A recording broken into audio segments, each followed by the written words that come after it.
Neemias, capítulo 9, verso 16 ao 37. Acharam? Amém? Então vamos ler. A palavra de Deus diz assim: porém eles, os nossos pais, se tornaram arrogantes e teimosos e não deram ouvidos aos teus mandamentos. Recusaram ouvir-te e não se lembraram das tuas maravilhas, que fizeste no meio deles. Foram teimosos e na sua rebelião escolheram um chefe com o propósito de voltarem para a sua servidão no Egito. Porém tu, ó Deus perdoador, bondoso e compassivo, tardio em irar-te e grande em bondade, tu não os abandonaste. Nem mesmo quando fizeram para si um bezerro de metal fundido, disseram: este é o seu Deus que o tirou do Egito. E cometeram grandes blasfêmias. Mas tu, pela multidão das tuas misericórdias, não os abandonaste no deserto. A coluna de nuvem nunca se afastou deles durante o dia, para os guiar pelo caminho, nem a coluna de fogo durante a noite, para iluminar o caminho por onde deviam seguir. E lhes concedeste o teu bom espírito para os ensinar. Não lhes negaste o teu maná para poderem comer, e lhes deste água quando tiveram sede. Durante 40 anos tu os sustentastes no deserto e nada lhes faltou. As roupas que eles usavam não envelheceram e os seus pés não ficaram inchados. Também lhes deste reinos e povos, cujas terras repartistes entre eles. Assim conquistaram a terra de Seom, rei de Esbom, e a terra de Og, rei de Bazã. Multiplicaste os seus filhos como as estrelas do céu, e os trouxeste à terra que tinha prometido aos seus pais, dizendo que nela deveriam entrar. Os filhos deles entraram e tomaram posse da terra. Subjugaste diante deles os moradores da terra, os cananeus, e os entregaste nas mãos deles, com os reis e os povos da terra, para fazerem com eles o que bem quisessem. Conquistaram cidades fortificadas e terra fértil. Tomaram posse de casas cheias de todo tipo de coisas boas, cisternas cavadas, vinhas e olivais e árvores frutíferas em abundância. Comeram, se fartaram, engordaram e viveram em delícias pela tua grande bondade. Ainda assim, foram desobedientes e se revoltaram contra ti.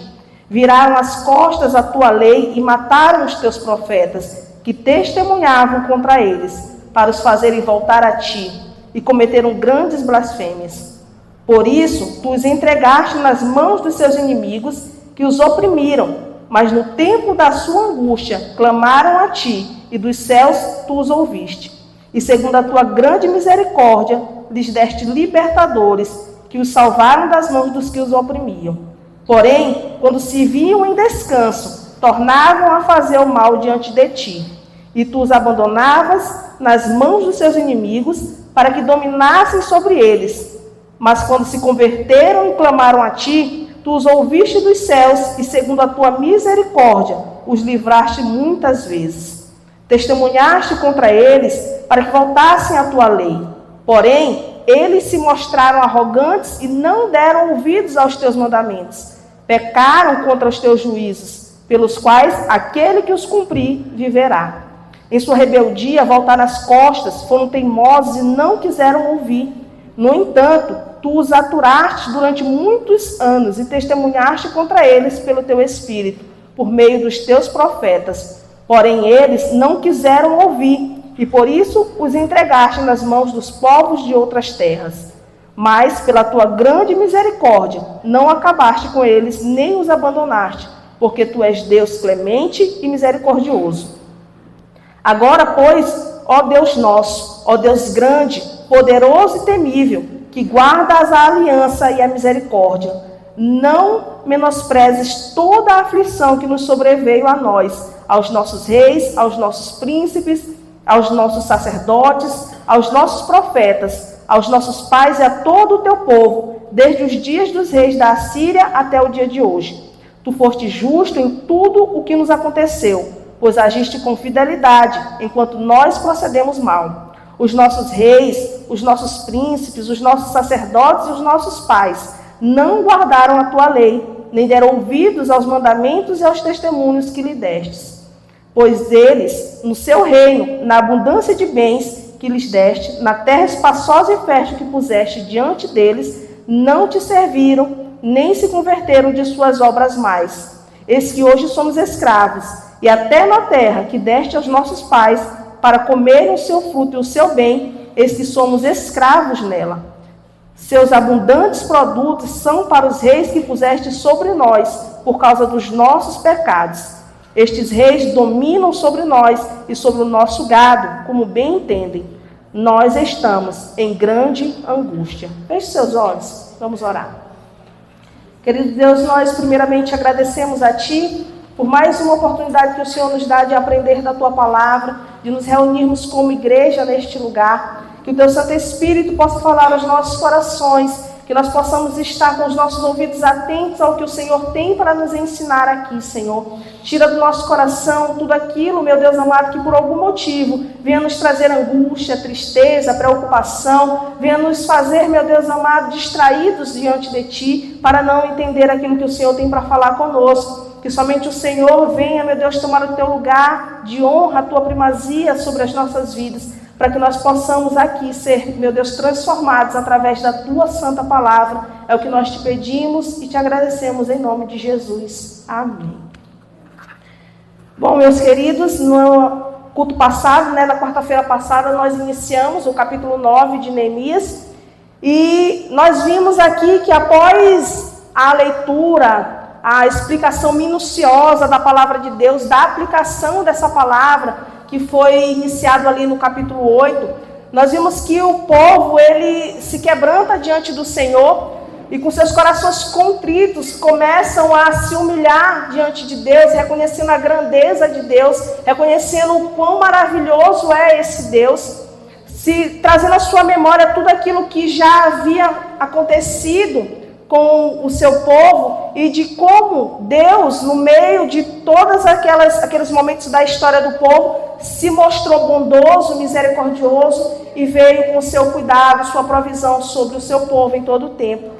Nós vimos no culto passado que somente a palavra de Deus tem esse poder de nos constranger de tal forma ao ponto de nos quebrantarmos diante dele. E somente através desse quebrantamento é que somos capazes de verdadeiramente nos arrepender dos nossos pecados e exaltar ao nosso Deus como de fato ele deve ser exaltado. Não simplesmente da boca para fora, não simplesmente com palavras que muitas vezes são jargões no meio evangélico, mas com conhecimento daquilo que Deus é, daquilo que Deus faz, de como Ele é gracioso e de que em meio às situações difíceis, Ele continua ali amparando e cuidando do seu povo. Nós vimos logo aqui nos primeiros versículos do capítulo 9, que haviam dois momentos, né? No primeiro momento, esse povo, ele é levado a esse quebrantamento.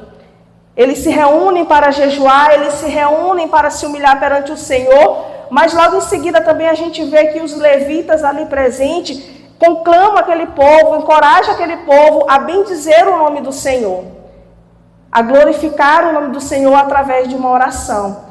E aí nessa oração, na primeira parte dessa oração, a gente vê Deus sendo exaltado, a gente vê como através da história Deus ele se faz presente. E essa oração ela vai falar desde o começo, desde quando Deus chama Abraão ali e encoraja ele a viver o propósito. E Deus também vai mostrando que ao longo da história o povo, mesmo se desviando dos caminhos do Senhor, Deus ele se mostra gracioso e traz de volta o seu coração ao arrependimento.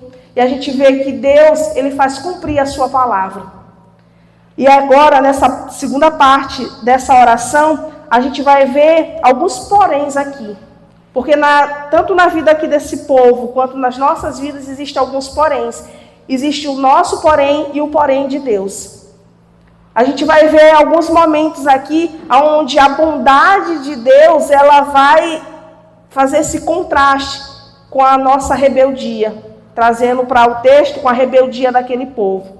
Logo nos primeiros versículos, nós vamos ver os primeiros poréns aqui. O primeiro porém, no versículo 16, vai dizer: porém eles, os nossos pais, se tornaram arrogantes e teimosos e não deram ouvidos aos teus mandamentos. Recusaram ouvir-te e não se lembraram das tuas maravilhas que fizeste no meio deles. Foram teimosos e na sua rebelião escolheram um chefe com o propósito de voltarem para a servidão no Egito.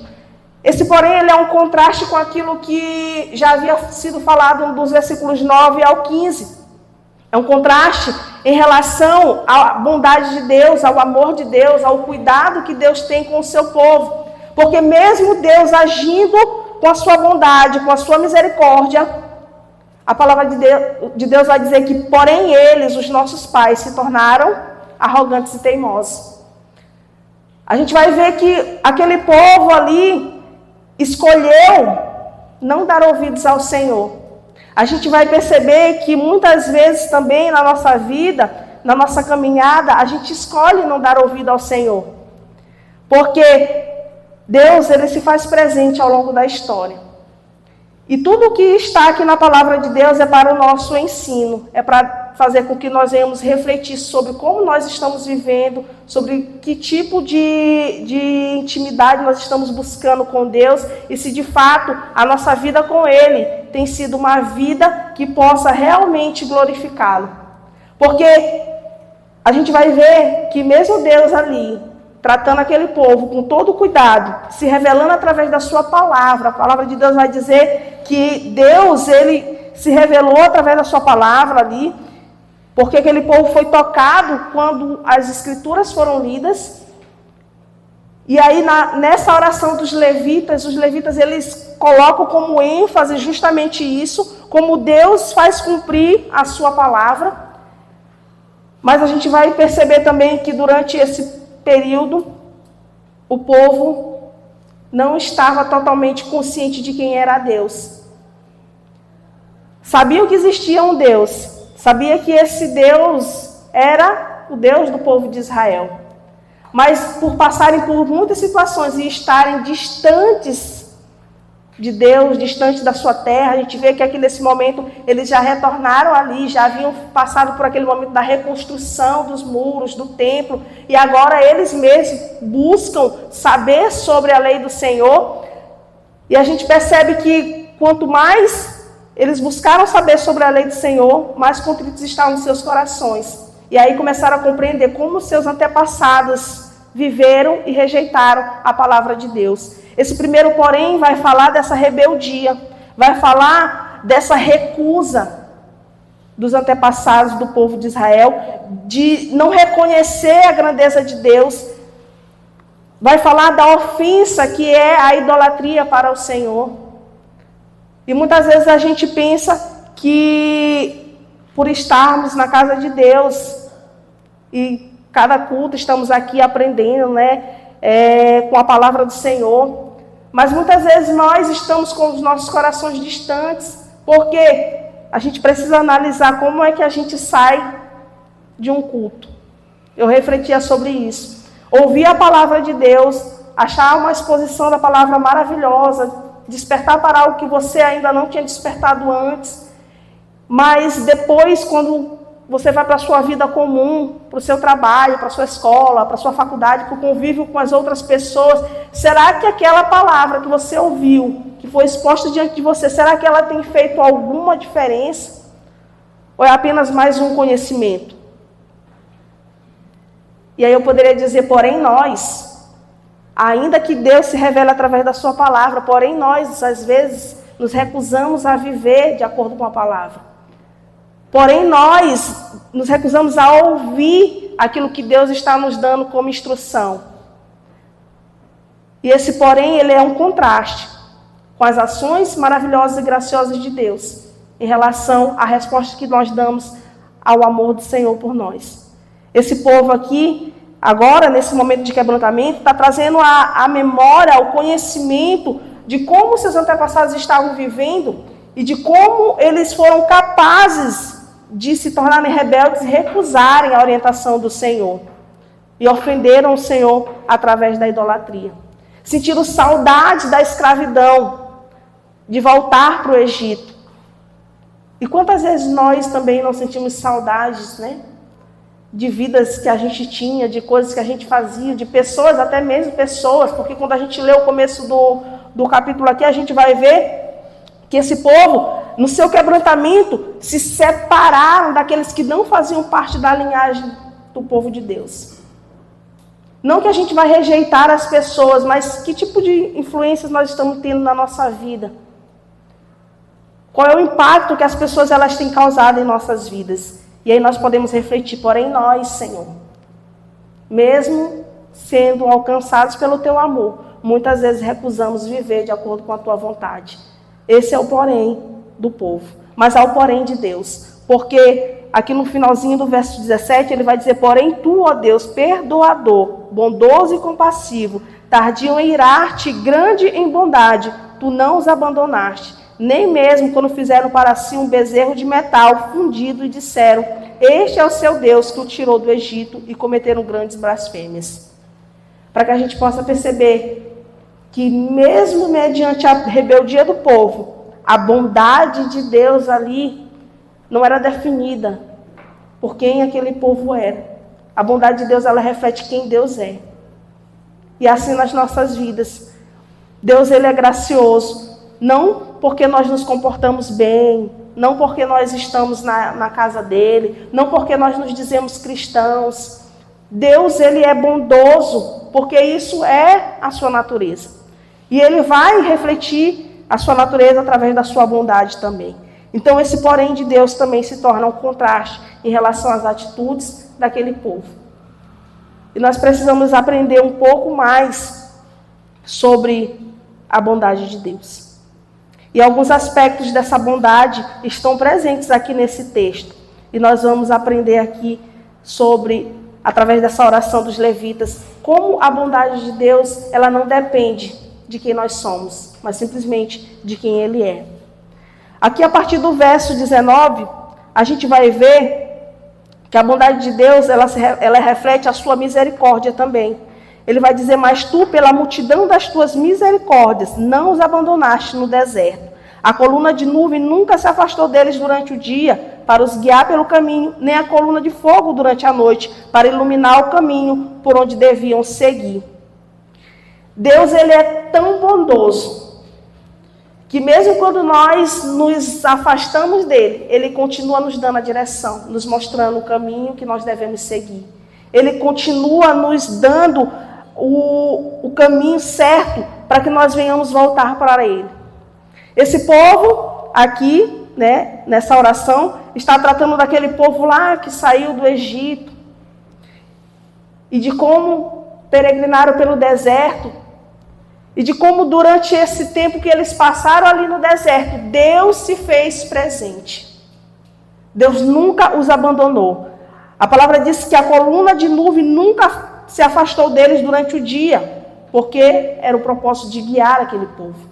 E durante a noite também a palavra de Deus vai dizer que nem a coluna de fogo se afastou daquele povo para os iluminar.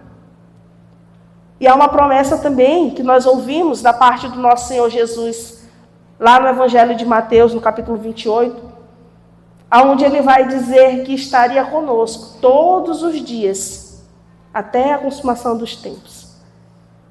Deus se faz presente nas nossas vidas. E mesmo quando nós não notamos a sua presença, porque muitas vezes a gente quer algo extraordinário, uma manifestação extraordinária de Deus, aqui eles tinham a nuvem durante o dia, e eles tinham também a coluna de fogo durante a noite. Era algo extraordinário, para que eles pudessem atravessar aquele deserto. Mas às vezes a gente não vai ver algo extraordinário, mas não significa que Deus não está presente. Não significa que Deus não está cuidando e que Deus não está nos direcionando. Porque hoje nós temos a palavra do Senhor para nos direcionar.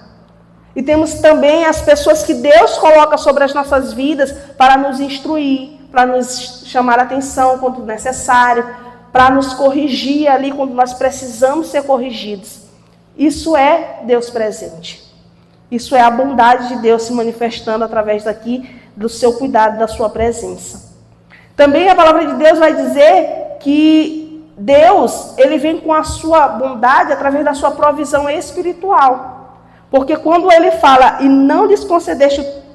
lhes concedeste o teu bom espírito para os ensinar, não negaste o teu maná para poderem comer, e lhes deste água quando tiveram sede, é uma provisão. Aqui, ele vai fazer esse paralelo entre o maná e a água e também o Espírito Santo. O Espírito Santo é aquele que vem para nos ensinar, para nos instruir, para nos despertar para uma vida com Deus. E no meio da aflição, e no meio do deserto, no meio daquela perturbação toda que aquele povo passou ali, durante todo aquele tempo, para sair da escravidão do Egito, para chegar na terra que Deus havia prometido, Deus se fazia presente. E não só se fazia presente, Deus os instruía, Deus os ensinava.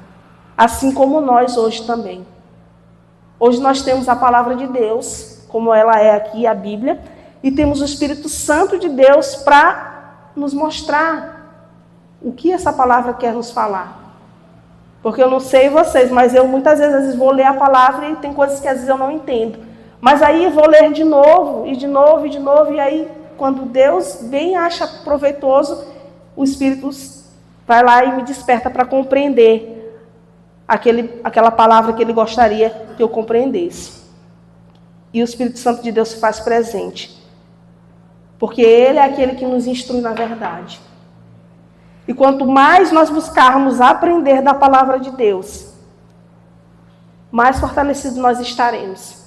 No meio dessa oração aqui, nós podemos perceber o coração desse povo contrito e reconhecendo que só puderam estar assim porque Deus os instruía através do seu Espírito Santo. É uma provisão de Deus. Deus, ele também demonstra a sua provisão não apenas espiritual, mas Deus, ele é um Deus completo. E quando o povo de Deus se rende perante ele, a gente não haverá de ter necessidade de nada, porque ele fala, durante 40 anos tu sustentaste no deserto e nada lhes faltou. As roupas que eles usavam não envelheceram e os seus pés não ficaram inchados.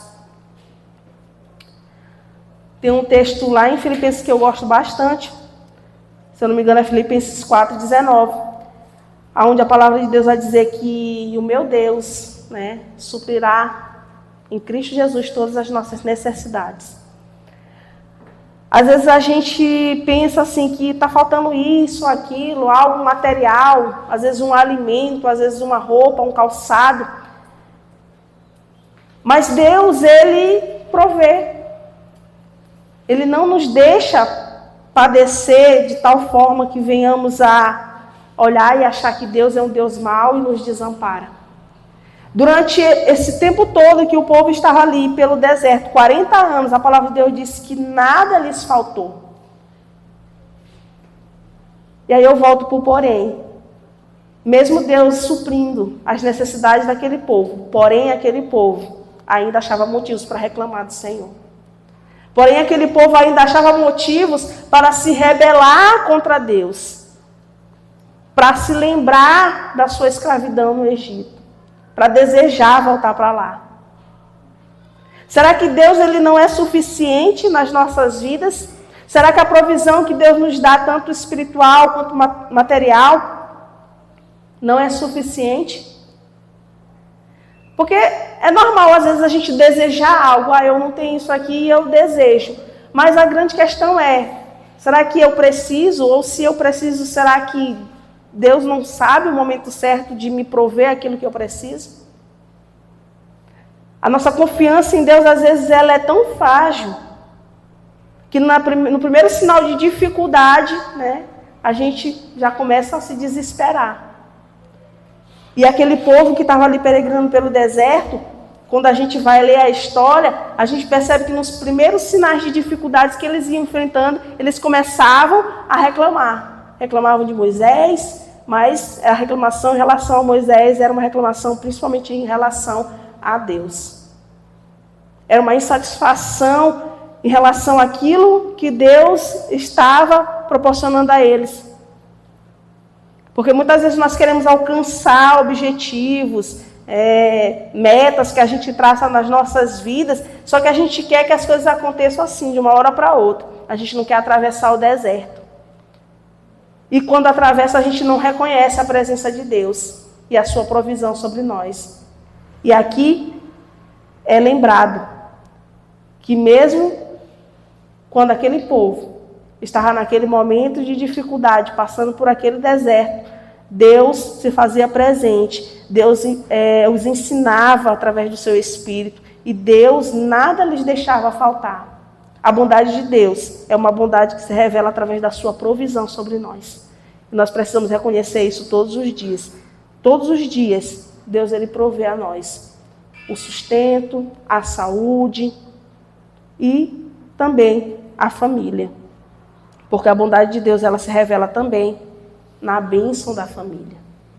A palavra de Deus vai dizer que multiplicaste, no versículo 23, os seus filhos como as estrelas do céu e os trouxeste à terra que tinhas prometido aos seus pais, dizendo que nela deveriam entrar.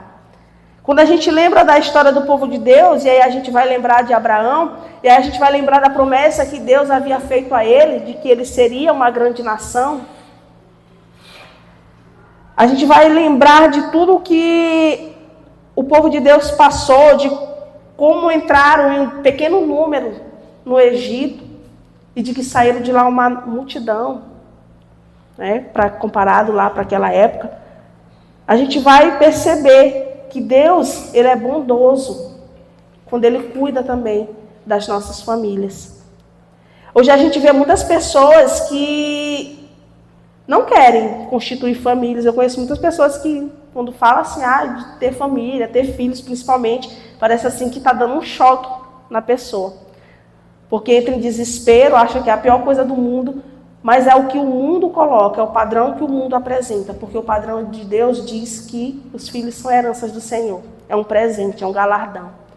E quando a gente vem para a palavra de Deus e começa a colocar em prática a palavra de Deus, a gente vai perceber que a bênção do Senhor está sobre a família.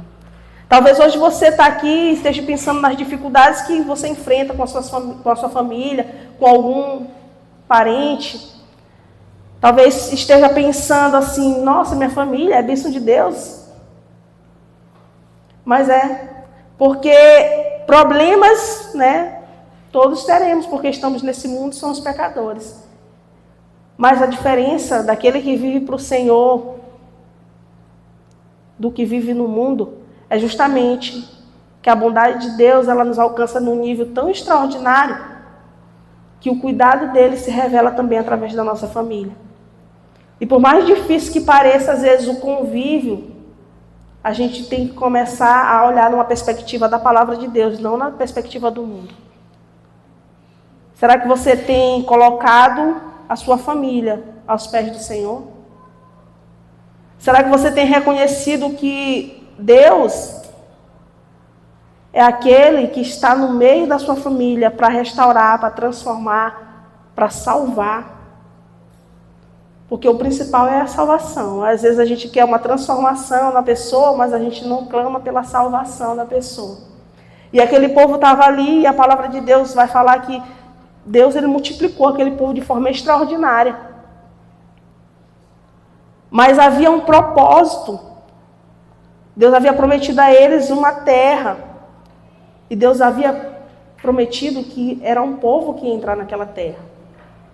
E o povo é constituído por famílias. Então vamos começar a olhar as nossas famílias e até mesmo as outras famílias numa perspectiva da palavra de Deus.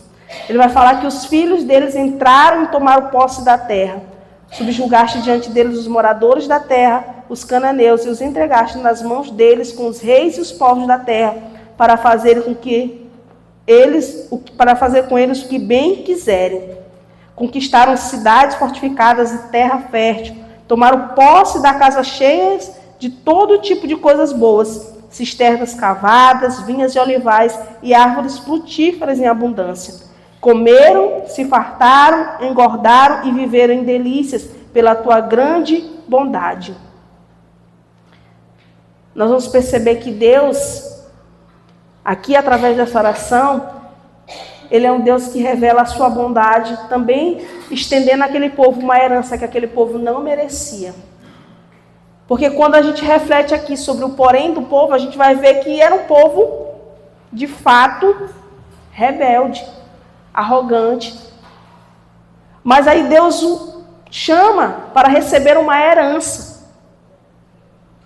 E eles vão, e eles conquistam, e eles recebem da parte de Deus uma terra boa, fértil, frutífera. Encontraram casas ali, da qual eles não precisaram construir nada, porque já estava tudo pronto. O Senhor havia proporcionado isso. Uma herança que eles não mereciam. Isso se parece muito conosco. Nós também recebemos uma herança que não merecemos. Porque com o nosso pecado nós ofendemos ao Senhor.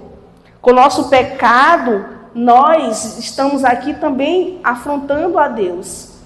Mas aí Deus vem, envia o seu Filho Jesus, e Jesus paga um alto preço, e Ele mesmo dá uma promessa: olha, eu vou preparar uma morada para vocês.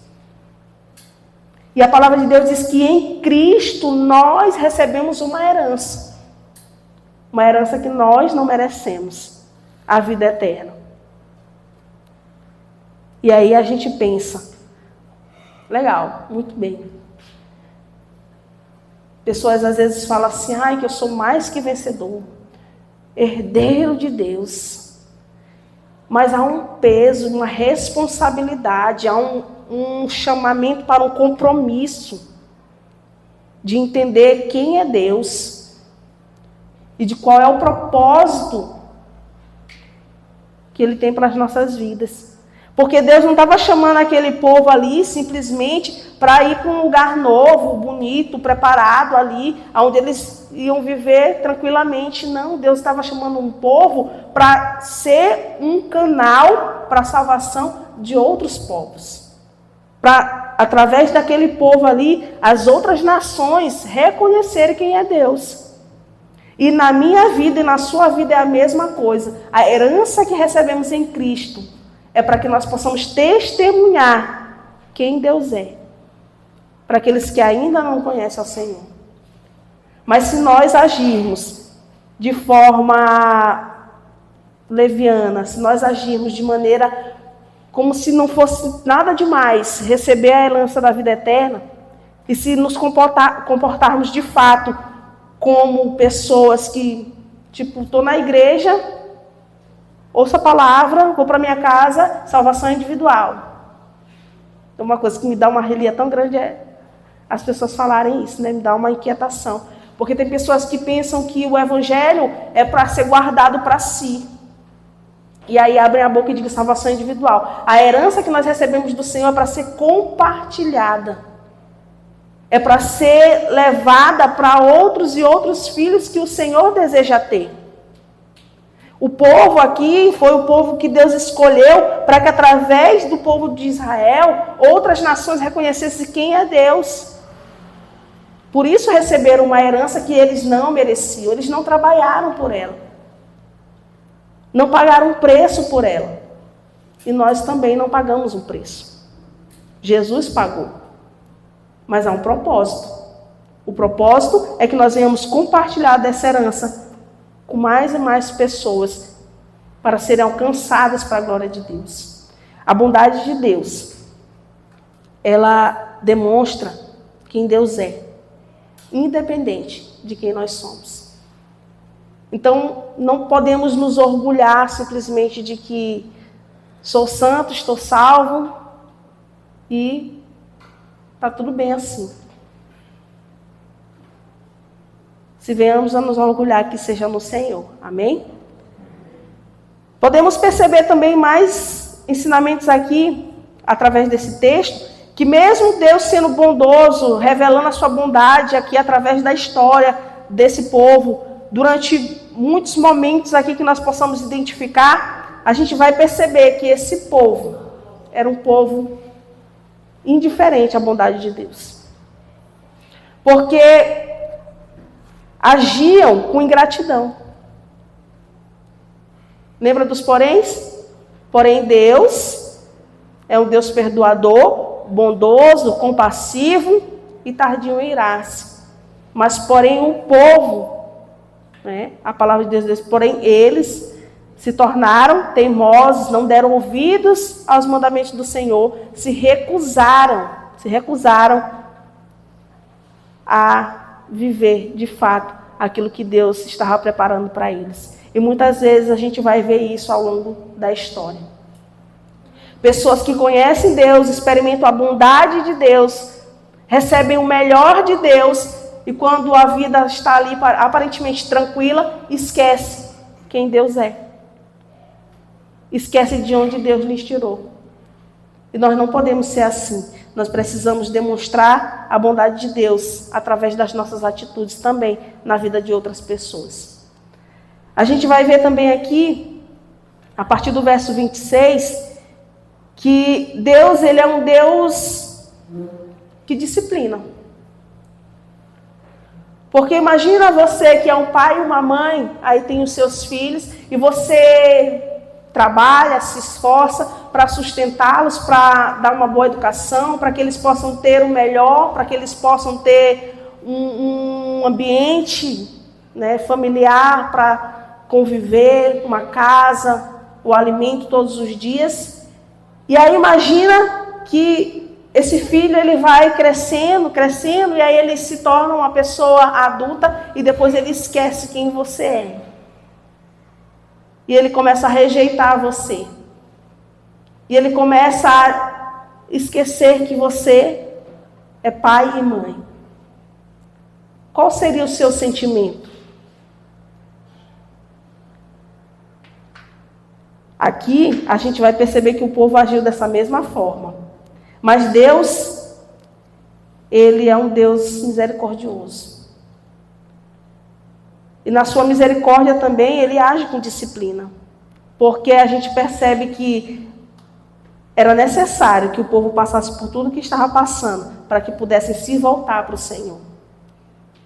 Porque é muito fácil quando a vida da gente está bem tranquila, a gente diminui o nosso ritmo de oração, a gente diminui a nossa busca na palavra de Deus. A gente vai diminuindo, às vezes, até as nossas vindas para a igreja. Porque a gente acha assim, não, está tudo bem. Mas quando as coisas começam a apertar, é meu Deus para cá, meu Deus para lá, socorro Deus. E era isso que o povo estava vivendo ali. Na oração dos levitas, eles vão ressaltar aqui justamente que o povo, na sua desobediência, se revoltaram contra o Senhor. E Deus, para resgatá-los, para trazê-los de volta, trouxe sobre eles a disciplina. E essa disciplina veio, de fato, em forma ali da escravidão, do castigo dos inimigos sobre aquele povo. No verso 23 vai dizer, ainda assim foram desobedientes e se revoltaram contra ti. Viraram as costas à tua lei e mataram os teus profetas que testemunhavam contra eles para os fazerem voltar a ti e cometeram grandes blasfêmias. Primeira coisa, a nossa indiferença em relação a Deus, ela começa na indiferença em relação à palavra de Deus. Então, se eu não gosto de buscar a Deus através da sua palavra e de ouvir a palavra de Deus, eu certamente vou rejeitar a Deus em algum momento. Aqui esse povo, eles desobedeceram ao Senhor e a palavra vai dizer que eles viraram as costas para a palavra de Deus. E quem rejeita a palavra de Deus, rejeita também aquele que anuncia, que prega a palavra de Deus. E rejeitando a palavra e o pregador, está rejeitando também o próprio Deus. E ao longo da história, muitas vezes isso aconteceu. A gente vai ver que profetas foram mortos, foram ali oprimidos por tentar chamar o povo a voltar para a presença do Senhor. E o povo, com seu coração endurecido, muitas vezes rejeitava aqueles homens de Deus, ao qual Deus levantava para anunciar a sua palavra. A palavra de Deus, ela se torna o nosso remédio para a doença chamada pecado. Então, quanto mais intimidade buscarmos com a palavra de Deus, mais vezes iremos rejeitar o pecado, ao invés de rejeitar a Deus. E por rejeitar ali, aquele povo, por rejeitar a palavra de Deus, os profetas do Senhor, e rejeitar consequentemente o próprio Deus, eles recebem a disciplina do Senhor, a correção. Por quê? Porque aquele que erra precisa ser corrigido. Amém? Aquele que erra precisa ser disciplinado. E aí no verso 27 ele vai dizer: por isso tu os entregaste nas mãos dos seus inimigos que os oprimiram. Deus teve que permitir que o povo fosse oprimido ali pelos inimigos, para que eles pudessem se lembrar quem Deus é. Será que é melhor estar com o Senhor ou estar na mão dos inimigos? E quando eles se viam nesse momento de aperto, a palavra de Deus vai dizendo: mas no tempo da angústia clamaram a ti dos céus e tu ouviste. E segundo a tua grande misericórdia, lhe deste libertadores e os salvaram das mãos dos que os oprimiam. Como eu disse para vocês, existem vários poréns aqui nesse texto. O povo se via em angústia, clamavam a Deus. Isso parece muito a história lá do livro de Juízes, não é? E é de fato disso que eles estão falando também. De lembrar que era um ciclo vicioso. O povo se via em opressão, clamava a Deus, Deus levantava um libertador, e aí o povo era liberto, vivia um tempo de tranquilidade, de paz, se esqueciam no Senhor, voltavam para os seus pecados, e aí Deus ia lá e permitia que os seus inimigos se levantassem contra eles. E aí novamente acontecia ali esse ciclo. O povo clamava a Deus, se arrependia dos seus pecados, e tudo isso, né, era uma forma também de afrontar a Deus. Por quê? Porque muitas vezes também nós estamos num ciclo vicioso do pecado. Pecamos, aí vem as consequências do pecado, nós clamamos o Senhor porque estamos com medo das consequências, aí Deus vem com seu alívio, nos dá a paz de espírito, vivemos tranquilamente e aí, de novo, se não vigiamos, caímos novamente no pecado. Mas não é para ser assim, meus irmãos. A nossa vida não é para ser esse ciclo. A nossa vida é para fugir daquilo que desagrada ao Senhor. É para nos afastar de tudo aquilo que nos impede de viver a vida que Deus tem para nós. É para isso que nós precisamos cada vez mais ter intimidade com a palavra de Deus. Então, quando nós estamos aqui, cada quarta, cada domingo, nos cultos, né, dos grupos mulher, homem, jovens e adolescentes, quando a palavra de Deus ela é exposta perante nós, quando é lido e explicado a palavra de Deus, não é simplesmente para a gente ter mais um conhecimento, mas é para que os nossos corações se quebrantem perante o Senhor, para que nós não venhamos viver nesse ciclo de desobediência e de medo da consequência do pecado. Porque quando aquele povo clamava a Deus, não era porque, de fato, ali os seus corações estavam totalmente voltados para Deus, mas é porque tinham medo da consequência. E se buscarmos a Deus por medo da consequência do pecado, nós não estamos verdadeiramente arrependidos. Estamos apenas tentando fugir de um castigo, de uma punição. E não é a vontade de Deus que sejamos assim. A palavra de Deus vai dizer: porém, quando se viam em descanso, tornavam a fazer o mal diante de ti. E tu os abandonava nas mãos dos seus inimigos, para que dominassem sobre eles. Mas quando se converteram e clamaram a ti, tu os ouviste dos céus, e segundo a tua misericórdia, livraste muitas vezes. Testemunhaste contra eles para que voltassem à tua lei. O testemunho de Deus era justamente para que aquele povo se voltasse para ele. Nos voltemos para a palavra do Senhor. E cada dia mais nos voltemos para a palavra do Senhor.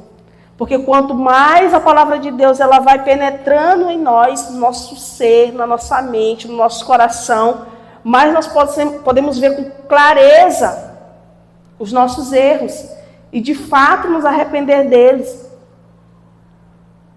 E os nossos poréns, eles vão parar de ser tão evidentes. Por quê? Porque quanto o porém de Deus é um porém de bondade, de misericórdia, de compaixão, o nosso porém muitas vezes é um porém de não estou satisfeito com aquilo que Deus está fazendo. Ou parece que a minha vida não é exatamente aquilo que eu queria que ela fosse. E aí, como esse povo, porém, verso 29, na segunda parte, fala: porém, eles se mostraram arrogantes e não deram ouvidos aos teus mandamentos. Pecaram contra os teus juízos, pelos quais aquele que os cumprir viverá. Em sua rebeldia, voltaram as costas, foram teimosos e não quiseram ouvir. No ato de rebeldia, muitas vezes, até quando somos corrigidos, nós nos tornamos arrogantes. Porque às vezes Deus ele levanta pessoas para nos orientar, para nos chamar a atenção, para nos corrigir. E a gente às vezes vem com um pensamento assim: quem é tu para falar? Pecador igual eu. Mas como eu falei aqui no começo, né, como a palavra de Deus mostra, que Deus ele concede o seu Espírito para nos ensinar. E Deus também concede no nosso tempo hoje pessoas usadas por Ele, pessoas que buscam, né, conhecimento da sua palavra para nos instruir. E nós não podemos ter um coração arrogante. Nós não podemos nos deixar levar pela maldade do nosso coração e virar as costas para aquilo que Deus está querendo falar conosco através da sua palavra. Deus, Ele mostra não somente a sua bondade, não somente a sua misericórdia, mas Ele mostra também a sua disciplina. E o nosso porém precisa ser um porém aonde Deus ele vai ali, vai nos disciplinar e vai nos mostrar que de fato nós precisamos nos humilhar perante Ele e não virar as nossas costas para Ele como rebeldia.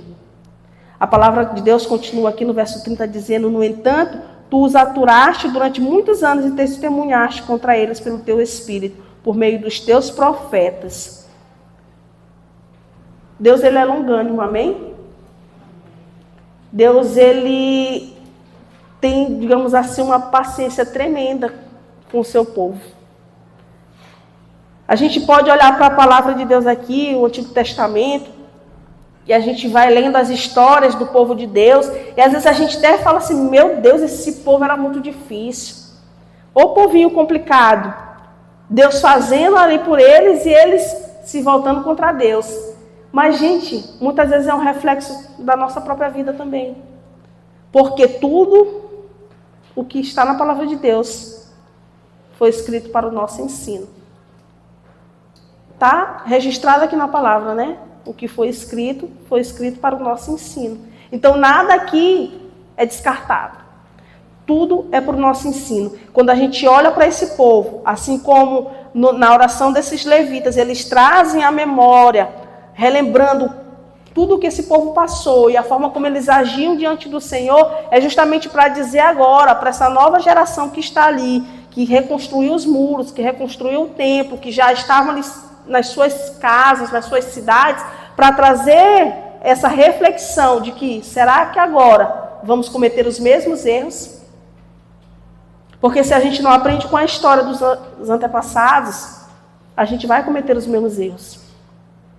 E a história do cristianismo, que já vem, né, há um bom tempo, vai trazer vários exemplos de pessoas como eu e você, que não eram perfeitas, mas que quando reconheceram a autoridade de Deus sobre as suas vidas, se tornaram pessoas realmente ali com o coração arrependido e viveram para a glória de Deus.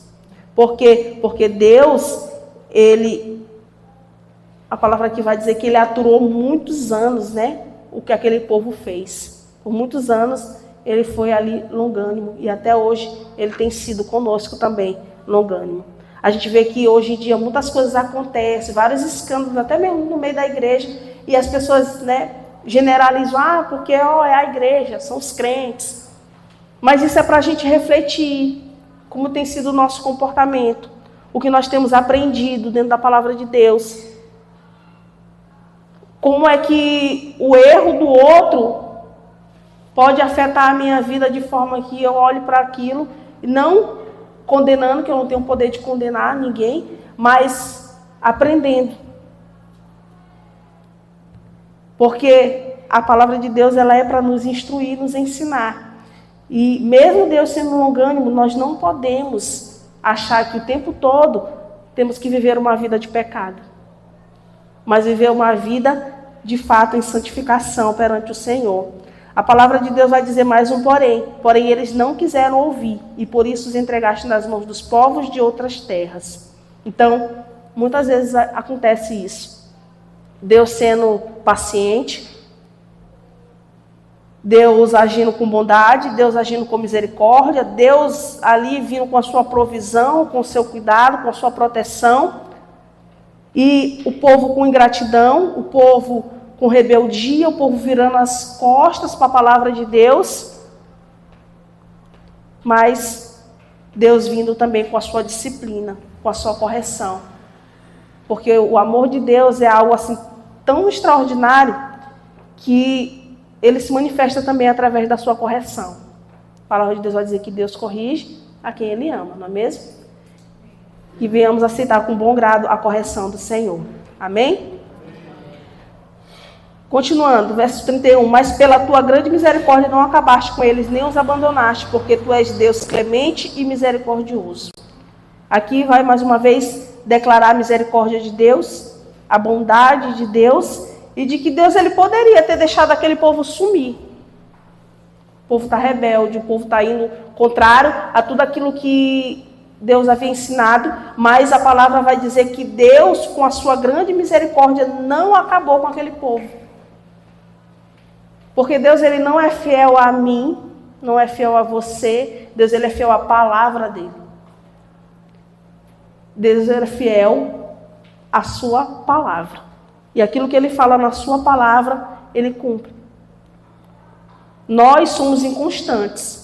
Uma hora nós estamos bem, uma hora nós estamos aqui queimando, né? Como diz aí na presença de Deus, buscando fervorosamente. Não pode encostar ninguém perto da gente que a gente quer converter. E aí vem as aflições e a gente já começa a lamentar, a murmurar, a dizer, ai meu Deus, o que está acontecendo comigo? Deus, e cobra de Deus. Eu conheço pessoas às vezes que ficam cobrando de Deus, porque está passando por uma prova e ficam cobrando de Deus. Não. Reconheça a bondade de Deus, a misericórdia de Deus, porque se Deus quisesse, ele acabava com a gente assim, ó, rapidinho. Mas ele é misericordioso, ele nos sustenta. E apesar da nossa inconstância, ele se mantém fiel à sua palavra. Porque aquilo que Deus falou, aquilo que Deus prometeu, ele vai cumprir, independente das nossas ações. Independente de mim, independente de você. Assim como ele prometeu àquele povo, que eles lhe dariam uma terra. E a gente vai ver que, né, a primeira geração que passou ali pelo deserto, que saiu do Egito, a gente vai ver que não entraram, por causa da sua rebeldia. Mas a palavra de Deus foi cumprida. O povo entrou na terra. Pode não ter sido os primeiros que estavam lá, os mais antigos, mas os seus filhos entraram, herdaram a terra, do jeito que Deus havia prometido. Mas que nós não tenhamos que passar por isso. Mas que nós tenhamos que experimentar o que Deus nos promete. Amém? Continuando. Agora, pois, ó Deus nosso, ó Deus grande, poderoso e temível, que guardas a aliança e a misericórdia, não menospreze toda a aflição que nos sobreveio a nós, aos nossos reis, aos nossos príncipes, aos nossos sacerdotes, aos nossos profetas, aos nossos pais e a todo o teu povo, desde os dias dos reis da Assíria até o dia de hoje. Tu foste justo em tudo o que nos aconteceu, pois agiste com fidelidade enquanto nós procedemos mal. A gente vai perceber a fidelidade de Deus, mas também a justiça de Deus. Porque tudo o que aconteceu com aquele povo não foi porque Deus estava sendo mal e o povo estava recebendo ali um castigo só por receber. Não, era justo eles receberem daquele castigo, daquela correção. Era uma colheita, digamos assim, daquilo que eles haviam plantado. Deus, ele é justo. Deus, ele é bondoso, mas ele é justo. E nós precisamos entender isso. E aqui a gente vai ver agora esse momento, os levitas, eles reconhecem isso. Senhor, tudo o que aconteceu não foi por mero acaso. Foi justo que acontecesse. Porque o Senhor, apesar de sua longanimidade, apesar da sua bondade e misericórdia, é um Deus justo também. E nós também experimentamos da justiça de Deus. Nós precisamos reconhecer os nossos erros, reconhecer os nossos pecados, confessá-los perante o Senhor, nos arrepender, abandonar, para que possamos experimentar da bondade de Deus. Assim também, caso não venhamos a nos arrepender, vamos experimentar também da sua justiça. Aqui, ele vai citar os reis, os príncipes, né? As autoridades ali, sacerdotes, os pais, ou seja, todas aquelas pessoas que estavam ali, não eram, digamos assim, a gente vai ver que Neemias, ele vai trazendo aqui esse contexto de não simplesmente, é porque alguém da liderança ou é alguém ali reconhecido no meio do povo, não vai receber a justiça de Deus. Ou eu não vou citar aqui que aquela pessoa errou e precisa se arrepender. Não, a justiça de Deus, ela vem também justamente nisso. Independente de quem seja, se estiver errado perante o Senhor, precisa se arrepender dos seus pecados. E aqui ele vai citar justamente isso, chamando o povo, falando do que o povo havia feito, mas começou principalmente ali a queda do povo com a liderança, com aqueles que se tornaram omissos, como a gente vai ver, né, alguns se tornaram omissos diante do pecado do povo, alguns até mesmo se deixaram levar pela exigência do povo, quando a gente vê que o povo ali clama, né, para Arão, que eles queriam um Deus, e aí eles vão e fazem lá o bezerro para adorar, para chamar de seu Deus, para dizer que foi aquele bezerro que os tirou da escravidão do Egito. Ninguém ali foi poupado da justiça de Deus. Por quê? Porque aquele que erra precisa se arrepender dos seus erros, precisa reconhecer que errou, independente da posição que ocupa. E aqui, bem colocado, né, nessa oração dos levitas, eles vão falar, pois eles, no seu reino, na abundância de bens que lhe deste, na terra espaçosa e fértil que puseste diante deles, não te serviram, nem se converteram de suas obras mais. Eis que hoje somos escravos, e até na terra que deste aos nossos pais para comerem o seu fruto e o seu bem, eis que somos escravos nela. Queridos, o pecado ele faz isso, ele nos escraviza, e a gente está cansado de ouvir isso, que o pecado nos leva à escravidão. Mas isso deve trazer para nós aqui um alerta muito grande. Por quê? Porque aqui eles vão falar justamente isso. Eles estavam na terra onde Deus havia prometido, tinha abundância de bens, eles estavam ali numa terra espaçosa, fértil, mas ali escolheram não servir o Senhor. No lugar que Deus havia prometido colocá-los, Deus os colocou, e quando eles chegaram lá, escolheram não servir ao Senhor. Nós precisamos ter muito cuidado com isso, de desejar tanto algo, ou de ouvir que Deus nos prometeu algo, e quando alcançarmos, nos esquecermos de quem nos prometeu, de quem nos fez alcançar. Porque é justamente quando, digamos assim, estamos no melhor, é que realmente precisamos glorificar ao Senhor, porque só chegamos lá porque Deus nos permitiu. Porque Deus foi bondoso, compassivo, misericordioso e nos fez alcançar. Mas o povo aqui, eles entendem que tudo o que aconteceu foi justo, todo o castigo foi justo que acontecesse, para que pudesse reconhecer os seus pecados. Porque se pecamos, nos tornamos escravos do pecado. Mas precisamos nos libertar disso para viver uma vida que agrada ao Senhor. Para finalizar, ele vai falar, seus abundantes produtos não são para os reis que puseste sobre nós por causa dos nossos pecados. Estes reis dominam sobre nós e sobre o nosso gado, como bem entendem. Nós estamos em grande angústia. É o clamor a Deus. O pecado nos escraviza, nos aprisiona, nos afasta da vontade de Deus, mas nós precisamos reconhecer que precisamos do Senhor e clamar ao Senhor. E não deixar com que a nossa vida se torne uma vida escravizada, assolada pelo pecado. Mas venhamos experimentar a vontade de Deus, como diz a palavra, é boa, perfeita e agradável. E assim, nessa noite, eu quero concluir com vocês trazendo alguns ensinamentos acerca da palavra de Deus, que nos diz que a palavra de Deus, ela é justamente aquilo que nos dá o alerta para despertarmos para uma vida de fidelidade ao Senhor. Foi através do conhecimento da palavra de Deus, nós vimos isso aqui desde a quarta-feira passada, né? Na verdade, desde os outros cultos, desde o capítulo 8, que foi o conhecimento da palavra de Deus que despertou aquele povo ao arrependimento. E é somente através da palavra de Deus, de conhecer, de aprender, de meditar nessa palavra, que nós seremos capazes de reconhecer os nossos pecados, de nos arrepender desses pecados e buscar a vida que Deus deseja que nós tenhamos. Uma vida aos seus pés. É reconhecer que a palavra de Deus, ela precisa não apenas ser lida, mas ela precisa também ter esse conhecimento de ser explicada ali e de ter a compreensão. A gente pode pensar assim, hoje eu li a Bíblia, mas a reflexão que a gente tem que fazer é o que eu entendi daquilo que eu li, o que Deus falou comigo sobre isso e o que eu vou colocar em prática.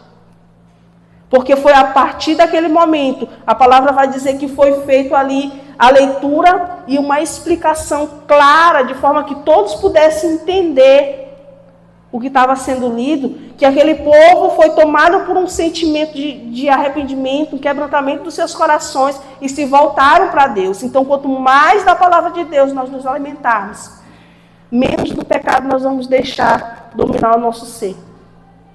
E mais seremos tomados pela presença de Deus, e as nossas orações, elas não serão mais umas orações superficiais, automáticas. Sabe? Aquelas pessoas que, vou orar, estou saindo para ir para o trabalho, Deus me abençoe, me protege e vai embora. Mas não teve intimidade com Deus. E aí passa o dia todo na correria, e aí quando chega a noite já é cansado e já não consegue meditar na palavra de Deus, porque teve um dia cheio de muitas coisas, mas vazio de Deus. Nós não podemos ter esse comportamento. Então, quanto mais nos alimentarmos, mais conhecermos da palavra de Deus, mais as nossas orações serão orações sinceras e profundas. E até mesmo quando nós errarmos perante o Senhor, os nossos corações, eles se inclinarão em arrependimento. Porque isso é o que a palavra de Deus faz. A palavra de Deus, ela nos enche de esperança, porque é na palavra de Deus que nós encontramos as suas promessas. E como eu falei, Deus, ele é fiel à sua palavra. Amém? Eu convido você a se colocar de pé nesse momento, para que nós possamos orar, pedindo ao Senhor para que ele venha cada dia mais nos animar, nos encorajar.